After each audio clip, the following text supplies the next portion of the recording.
আসসালামু আলাইকুম এভরিওয়ান, আশা করি সবাই ভালো আছেন। গতকালকে ভিডিওর পর তোমরা কিন্তু স্পেশালি 24 ব্যাচ আমাকে অনেকেই টেক্সট দিয়েছো যে ভাইয়া কোন ইউনিভার্সিটিতে গেলে ভালো হবে, কোন ইউনিভার্সিটিতে যাব। অনেক ইউনিভার্সিটি দেখতেছি, অনেকে বলতেছে ভাইয়া আমি কি পেকিং ইউনিভার্সিটিতে যেতে পারবো কিনা। সো আমি যদি নর্মাল একটা কথা বলি, ধরো পেকিং ইউনিভার্সিটির কথা তুমি বলতেছো, যেটা হচ্ছে ওয়ার্ল্ড র্যাঙ্কিংয়ে সবসময় টপে থাকে, ঠিক আছে।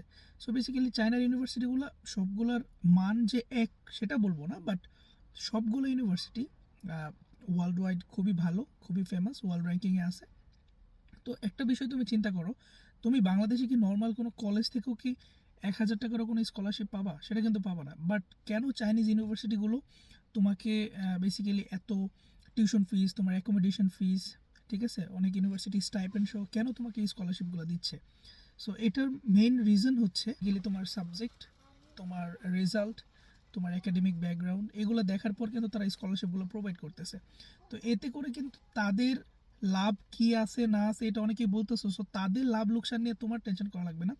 তুমি চিন্তা করো, তুমি তো তোমার ব্যাচেলরটা খুব ভালো একটা স্কলারশিপের আন্ডারে শেষ করতে পারবা। সো বেসিক্যালি যারা ইউনিভার্সিটির লিস্ট আমাকে দিতে বলতেছো বা ইউনিভার্সিটি দেন ভাইয়া কোন ইউনিভার্সিটি থেকে ভালো হবে, তাদের জন্য আমি অবশ্যই আরেকটা ভিডিও নিয়ে আসবো, বা আমি একটা লাইভ সেশন করব যেখানে কিনা আমি মানে বলার চেষ্টা করবো যে কোন কোন ইউনিভার্সিটিগুলো আসলে 24 ব্যাচ যারা স্পেশালি ভালো রেজাল্ট করছো, বা চায়নাতে কিন্তু অনেক ইউনিভার্সিটি কিন্তু এখন এন্ট্রান্স এক্সাম শুরু হয়ে গেছে। সো বেসিক্যালি তোমাদের মাথায় এটা রাখতে হবে, তোমাদের কিন্তু কোয়ালিফাইড হয়ে যেতে হবে, ঠিক আছে। সো ওইরকম একটা মেন্টাল প্রিপারেশন রাখতে হবে।